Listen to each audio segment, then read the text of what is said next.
అద్దం ముందు నిలబడి అబద్ధం చెప్పలేనే, నా అద్దం అంటే నువ్వే మరి ఈ నిజం దాచలేనే. ఆ అద్దం ముందు నిలబడి అబద్ధం చెప్పలేనే, నా అద్దం అంటే నువ్వే మరి ఈ నిజం దాచలేనే.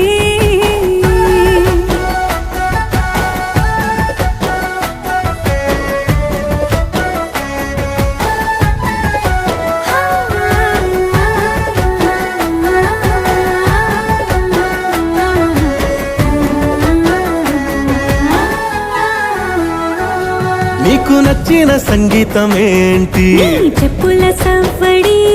నువ్వు మెచ్చిన నగలు ఏంటి? వంపున ముద్దు తడి. నీకిష్టమైన చోటు ఏంటి? అది చల్ల